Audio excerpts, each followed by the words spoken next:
Sebelum kita mulai, cerita tentang Reva minum dengan temannya Hana. Jangan lupa dulu like-nya, dan subscribe-nya, channel cerita roman ini. Bab 460, Hana tidak menyangka Reva akan menjadi sangat marah dan untuk sementara dia juga merasa panik. Dia bisa mengatasnamakan kedua orang tuanya untuk menakut-nakuti Reva, tetapi dia tidak tahu bahwa Reva juga punya batas kesabaran. Reva bisa menoleransi dan tidak mempedulikan sebagian hal. Tetapi ada beberapa yang sudah mencapai batas kesabarannya, itu tidak bisa ditoleransi olehnya. Hana membuka mulutnya dan tidak tahu harus mengatakan apa. Dan pada saat ini Hiro menghampiri dan berkata, "Aduh, ini kan masih keluarga sendiri, kenapa harus ribut sampai seperti ini? Sudah, kamar di rumah ini semuanya sama saja. Pergi ke kamar lain juga sama kok, kakak ipar, kau jangan marah, aku akan segera menyuruh mereka pergi. Ayo pergi, kita pergi ke kamar lain saja." Lalu sepasang pria dan wanita itu pergi dengan enggan. Hana berkata dengan marah, "Oke, sekarang kamar itu sudah dikembalikan kepada kalian. Kalian bisa masuk dan tinggal di dalam sekarang, pelit banget sih. Itu kan hanya kamar saja, memangnya dengan dimasuki oleh mereka bisa rusak apa? Aku belum pernah melihat orang sepelit itu dalam sepanjang hidupku." Nara sangat marah sekali. "Kalau kau tidak pelit mengapa tidak kamarmu saja yang kau berikan kepada mereka?" Setelah menutup pintunya, lalu Nara melihat ke tempat tidurnya yang kacau balau, dan berkata dengan marah, "Ini, bagaimana aku bisa tidur di sini? Aku tidak tahu sudah berapa banyak orang yang menggunakan tempat tidur ini." Siapa orang-orang itu?" Dengan lembut Reva berkata, "Tidak apa-apa, tempat tidur ini kita buang saja, nanti aku akan meminta Tiger untuk membawakan yang baru." Dengan cemas Nara berkata, "Aduh Reva, ini sudah sangat malam, kau jangan merepotkan Tiger lagi. Lagi pula tempat tidur ini kan mahal, kalau dibuang begitu saja, sayang sekali." Reva berkata dengan lembut, "Nara, ini adalah tempat di mana kau beristirahat dan tidur, jadi sama sekali tak ada orang yang boleh mengotorinya. Jangan khawatir, Tiger tidurnya tidak terlalu pagi, dia paling bersemangat kalau di malam hari." Mendengarkan ucapan, Reva membuat Nara merasakan kehangatan di hatinya. Apapun yang terjadi, Reva selalu begitu menyayanginya. Lebih baik jangan merepotkan Tiger lagi lah. Malam ini kita tidur di sofa ini saja. Besok kita baru pergi memilih tempat tidur yang lebih baik. Lagi pula ini sudah larut malam, tempat tidurnya mau beli di mana? Tanya Nara. Reva terkekeh, "Tidak masalah, Tiger pasti punya solusi untuk masalah semacam ini." Setelah mengatakan hal itu lalu Reva mengirimkan SMS ke Tiger. Dan dalam hitungan detik Tiger sudah membalas SMS-nya, "Tidak masalah, aku akan mengirimkannya dalam waktu setengah jam." Nara membaca SMS balasan itu lalu dengan terkejut berkata, "Setengah jam? Dia beli di mana tempat tidurnya? Jangan-jangan tempat tidur dia sendiri yang dikirimkan ke sini?" Reva menggelengkan kepalanya, "Tenanglah, meskipun Tiger terlihat sangat kasar dan garang, tetapi dia tidak pernah bermasalah dalam melakukan sesuatu." Di sisi lain, Hana berkata dengan marah, "Suamiku, apa menurutmu Reva ini sudah gila? Beraninya dia berteriak kepadaku hanya gara-gara masalah sepele seperti ini. Aku benar-benar ingin menghajarnya sekarang. Apa-apaan dia, berani sekali dia berbicara denganku seperti itu."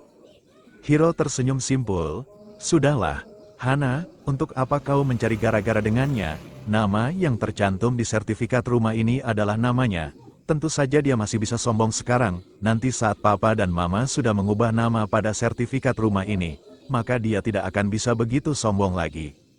Hana menggertakkan giginya dan berkata, "Nama di atas sertifikat itu tentu saja harus diubah. Tetapi saat ini aku benar-benar masih merasa tidak puas, memang dikiranya siapa dirinya itu, sudah menumpang hidup di rumah keluargaku, dan dibiayai oleh mereka pun masih berani berteriak kepadaku." Hiro melirik Hana dan berkata dengan suara pelan, "Hana, bagaimana kalau aku membantumu membalas dendam?" Hana langsung terkejut, bagaimana cara membalas dendamnya? "Kau mau mencari beberapa orang untuk memukulinya? Aku rasa itu agak sulit, kan? Tiger sangat baik dengannya." Hiro tersenyum, "Tenang saja, tidak perlu memukulinya. Nanti aku akan mencari beberapa temanku untuk pergi bersulang dengannya. Bocah ini tidak bisa minum jadi nanti kau juga ikut membujuknya agar dia mau minum beberapa gelas." Nanti kalau dia sudah minum cukup banyak, baru kau habisi dia. Begitu saja kan beres. Mata Hana langsung berbinar dan dia segera mengangguk. Idemu bagus juga. Baiklah, lakukan sesuai rencanamu saja. Nanti kalau dia sudah minum cukup banyak, aku harus membuat wajahnya babak belur. Sebelum lanjut, jangan lupa dulu dong, like-nya, dan subscribe-nya. Channel Cerita Roman ini. Bab 461. Hiro langsung bergegas ke bawah dan mengumpulkan semua orang yang bisa minum, kemudian memberitahukan mereka mengenai rencana ini. Begitu orang-orang ini mendengar rencananya, mereka langsung setuju. Sial, bajingan ini kan hanya menantu sampah saja, berani-beraninya meneriaki kami. Sudah saatnya memberi dia pelajaran. Hiro, idemu sangat bagus. Dengan jumlah personel kita yang begitu banyak, mau tak mau dia pasti akan minum sampai mati. Apa perlu sampai memanggil begitu banyak orang? Panggil satu orang yang pintar minum saja sudah bisa membuat dia minum sampai mati. Ya, suruh dewa mabuk kita tampil saja, lalu setelah itu kita iris-iris dia dan buang dia ke jalanan. Pada saat itu pasti akan sangat seru sekali. Hahaha, usulmu ini bagus juga. Di tengah tertawaan semua orang itu, tiba-tiba seorang pria yang tampak sangar itu tiba-tiba berkata, "Bagaimana kalau kita juga mengikut sertakan Nara juga?" Mata semua orang langsung berkilauan. Kalau Nara juga diikut sertakan, bukankah itu artinya malam ini mereka akan mendapatkan keuntungan? Hati Hiro juga berkedut. Dia memang sudah lama menginginkan Nara.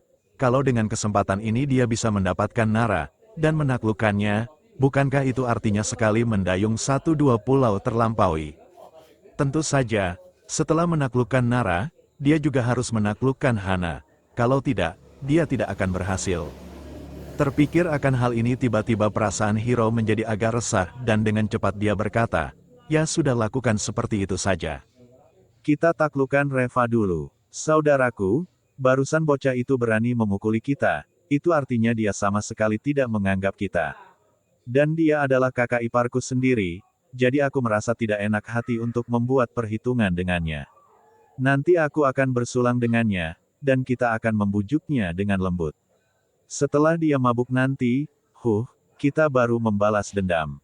Setelah semuanya diatur, lalu Hiro meminta Hana untuk memanggil Reva dan Nara. Tadinya Nara tidak ingin turun, tetapi Hana memaksa dengan mengatakan bahwa teman-temannya ingin meminta maaf kepadanya. Kalau Nara masih tetap menolak, itu hanya akan membuat gengsi teman-temannya jatuh, dan dia sendiri juga sulit untuk mempertahankan reputasinya.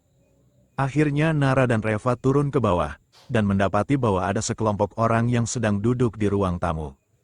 Mereka semua tersenyum sambil menunggu Reva dan Nara. Begitu keduanya tiba, pria yang disebut sebagai dewa mabuk itu segera bangkit dan menghampiri Reva dengan segelas anggur yang besar. "Tuan Li, Direktur Su, aku benar-benar minta maaf atas apa yang terjadi barusan. Kami memang telah membuat sedikit keributan. Dan hal-hal yang kami lakukan memang agak keterlaluan. Sekarang aku mau menyampaikan permohonan maafku kepada kalian berdua. Dengan segelas anggur ini, aku bersulang untuk kalian." Setelah mengatakan itu, lalu si dewa mabuk langsung minum anggur yang ada di dalam gelas anggurnya. Segelas besar anggur ini cukup banyak dan biasanya orang-orang akan menghabiskannya dengan minum beberapa kali. Tetapi dia malah menghabiskannya hanya dengan sekali tegukan, tanpa mengubah ekspresinya. Dan segera setelah itu semua orang yang ada di sekitar mereka bertepuk tangan untuknya. Dan pada saat ini datanglah seseorang dengan 2 gelas anggur yang sama besar. "Tuan Li, Direktur Su, silahkan." Si dewa mabuk itu tertawa. Reva mengerutkan keningnya, bersulang dengan menggunakan gelas anggur yang begitu besar. Permintaan maaf macam apa ini? Jelas-jelas mereka sengaja mau mencari masalah. Kalau mau minta maaf tidak masalah, tetapi kalau minum lupakan saja. Semua, kita tidak saling mengenal dan belum sampai ke tahap untuk saling bersulang satu sama lainnya. Reva menjawabnya dengan dingin. Dewa mabuk berkata, "Tuan Li, kalau kau mengatakan seperti itu artinya kau tidak punya niat untuk menerima permohonan maafku. Aku sudah menghabiskan semua anggurku, jadi kalian juga harus minum. Kalau kau tidak mau minum, itu artinya kau tidak menghormatiku, kan? Semua orang yang ada di sekitarnya juga ikut berbicara, ya, semua orang sudah minum kok, lalu kenapa kau tidak mau minum? Oh, apa karena sudah kaya dan banyak uang jadi tidak menganggap orang lain lagi? Memangnya orang lain tidak sama denganmu? Mengapa kau tidak mau menghormati orang lain? Kok bisa ada orang seperti Iliyah? Ini bukan masalah mau minum atau tidak, kan? Tetapi ini adalah masalah sopan santun. Kerumunan itu berusaha menggunakan cara dan taktik Gresil untuk memaksa Reva minum. Dewa mabuk itu bahkan memegang segelas cangkir dan dengan lembut berkata, "Tuan Li, bagaimanapun aku juga masih merupakan orang terpendam di Lumansima, ini hanya segelas anggur saja, masa kau sama sekali tidak mau menjaga imageku?" Reva melirik dewa mabuk itu dengan acuh tak acuh dan berkata, "Aku peringati kali agar jangan coba-coba mencari masalah." Reva sudah mempelajari teknik penguapan jadi tenaga dalamnya sama sekali tidak lemah. Minum anggur bukan masalah besar baginya. Dia bisa menggunakan kekuatan batinnya untuk memaksa anggur itu keluar kapanpun dia inginkan. Kalau si dewa mabuk ini benar-benar ingin minum bersamanya, itu sama saja dengan cari mati. Dewa mabuk mendengus dingin, mencari masalah. Sepertinya Tuan Li pintar minum ya. Aku malah jadi ingin melihatnya. Tuan Li, ayo mari nunjukkan kepada saudara-saudara kita agar mereka tidak kampungan.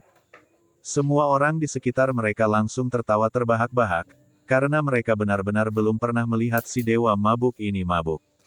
Kalau Reva diajak bertanding minum dengan dewa mabuk, bukankah ini artinya sama dengan cari mati?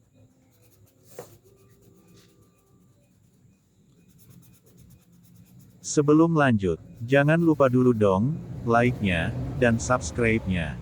Channel Cerita Roman ini. Bab 462. Tepat ketika Reva hendak meraih gelas anggurnya, ketika Nara tiba-tiba menghentikannya, "Sudah cukup ya kalian. Suamiku tidak pernah minum anggur, apa kalian sengaja mau mempersulitnya?" Si dewa mabuk itu berkata dengan perlahan. "Ada kali pertama untuk semuanya. Kalau kali ini dia minum anggurnya bukankah di kemudian hari dia sudah bisa minum?" Orang-orang di sekitar mereka juga ikut berbicara. "Ya benar, orang sekarang mana ada yang tidak bisa minum. Heh, tadi sangat hebat saat membual, tetapi ternyata tidak bisa minum. CKK, cek, memalukan sekali. Direktur Su, kalau suamimu tidak bisa minum, bagaimana kalau kau saja yang membantunya minum?" Hahaha, usul yang bagus. Semua orang langsung tertawa terbahak-bahak. Mereka semua bermaksud untuk mengolok-olok mereka. Hana juga menghampiri dan berkata, "Kak, kau suruh kakak ipar minum saja. Teman-temanku ini sudah minum dan minta maaf juga. Kalau kalian masih tidak bisa menerimanya, ini juga agak kelewatan, kan? Jadi orang itu selain menghargai diri sendiri, kita juga harus menghargai orang lain. Kalau kau saja tidak bisa menghargai orang lain, lantas bagaimana orang lain bisa menghargaimu?" Dengan santai Hiro berkata, "Kakak ipar, kalau kau tidak mau minum, imageku ini juga sudah tidak ada lagi. Apa kau ingin aku tidak bisa bertemu dan menghadapi teman-temanku lagi di kemudian hari?" Dengan resah Nara berkata, "Hana, kalian ini kenapa jadi ikut-ikutan?" Hana berkata, "Mereka adalah teman-temanku jadi aku harus adil. Selain itu, jadi orang harus tahu sopan santun juga. Mereka saja sudah minum semua sementara kau tidak mau minum. Mana bisa seperti itu? Itu kan artinya kau terlalu menyepelekan orang lain." Nara sangat marah sekali. Jelas-jelas mereka sedang menargetkan Reva. "Lupakan saja, Reva. Ayo kita pergi." Nara menggertakkan giginya. Dan pada saat ini seorang pria langsung membanting botol anggurnya ke lantai. "Bedebah, kalau hari ini kau tidak minum anggur ini, sampai mati pun aku akan membuat kalian tetap berada di sini. Dasar bajingan, selama bertahun-tahun saudara kita ini belum pernah menundukkan kepalanya kepada siapa-siapa. Kali ini dengan hormat dan sopan, dia sudah bersulang untuk kalian tetapi kalian malah sengaja membuat kami tidak punya gengsi lagi dengan tidak meminumnya. Anjir, aku mau lihat bagaimana kalian akan menghadapi orang banyak di kota Carson ini, kalau masalah hari ini sampai tersebar keluar sana." Kerumunan itu juga ikut ribut dan rusuh. Kalau dilihat dari situasinya mau tak mau Reva harus minum. Nara tampak cemas sekali. Dia tidak menyangka bahwa mereka akan menghadapi situasi seperti ini saat turun ke lantai dasar. Selama bertahun-tahun dia belum pernah melihat Reva minum anggur. Dia menggertakkan giginya dan bersiap untuk membantu Reva minum anggur itu. Tetapi pada saat ini Reva menyeletuk, "Oke, aku akan minum." Setelah mengatakan itu lalu Rhea mengambil gelas anggurnya dan langsung minum. Nara tampak cemas. "Reva, kau." Reva melambaikan tangan kepadanya. Dia memberi isyarat kepadanya agar tidak perlu khawatir. Semua orang yang berada di sekitar mereka menatap lekat-lekat ke Reva yang sedang minum. Ada kesenangan tersembunyi di wajah mereka. Akhirnya kali ini Reva terjebak. Dengan cepat, segelas anggur itu pun habis. Lalu si dewa mabuk menatap Nara lagi dan berkata, "Direktur Su, sekarang giliranmu." Nara terperangah. Bagaimana mungkin dia bisa menghabiskan segelas besar anggur itu? Reva langsung berkata dengan dingin. Tidak perlu mengikut sertakan Nara. Masalah di antara laki-laki diselesaikan oleh laki-laki saja. Meminta wanita untuk minum anggur sebanyak itu sama sekali tak masuk akal, di mana-mana juga tidak pernah terjadi hal seperti itu. Si dewa mabuk kemudian berkelit. "Tetapi aku sudah minum segelas besar anggur." Reva berkata, "Bukannya aku sudah minum." Dewa mabuk pun membalas, "Tetapi aku bersulang untuk kalian berdua." Reva berkata lagi, "Segelas anggur digunakan untuk bersulang kepada dua orang. Apa ini masuk akal?" Dewa mabuk terdiam sejenak. Lalu dia menggertakkan giginya dan berkata, "Oke, kalau begitu aku akan bersulang hanya untuk Direktur Su sekarang." Reva, "Tidak perlu. Kalau kau ingin minum, ayo mari kita lanjutkan minumnya. Tetapi aku tetap dengan ucapanku yang tadi. Tidak perlu mengikut sertakan wanita untuk minum." Si dewa mabuk menatap Reva lalu sambil menggertakkan giginya dia berkata, "Oke, kalau begitu kita saja yang minum. Hari ini kita harus minum sampai puas." Si dewa mabuk tidak ingin melepaskan Nara tetapi dia berencana untuk membuat Reva mabuk dulu setelah itu baru Nara. Asalkan Reva sudah tak berdaya, maka Nara akan mudah ditangani. Dengan ekspresi khawatir Nara menarik ujung pakaian Reva dan berbisik, Kau jangan terlalu memaksakan." Reva terkekeh, "Tidak apa-apa, tak perlu khawatir." Entah kenapa di dalam hatinya, Nara merasa aman dan nyaman saat melihat gaya Reva itu. Kali ini Dewa Mabuk langsung membawa sebotol anggur dan membaginya menjadi dua bagian. Yang satu bagian langsung dia berikan kepada Reva. "Ayo, bro, mari kita bersulang lagi." Melihat itu Nara langsung terhenyak, dengan cemas dia berkata, Mengapa minum begitu banyak? Meskipun kalian berdua mau minum pun seharusnya bisa menggunakan cangkir kecil, kan?" Dewa Mabuk mendengus dingin, seorang pria minum pakai cangkir kecil. Yang benar saja, menjadi seorang pria itu, sudah seharusnya seperti ini, makan dan minum dalam porsi besar. Kalau pakai cangkir kecil itu hanya orang lemah dan tak berguna yang bisa melakukannya. Semua orang langsung tertawa. Jelas-jelas ucapannya ini mengejek Reva. Jangan lupa like, subscribe, dan bunyikan tanda loncengnya.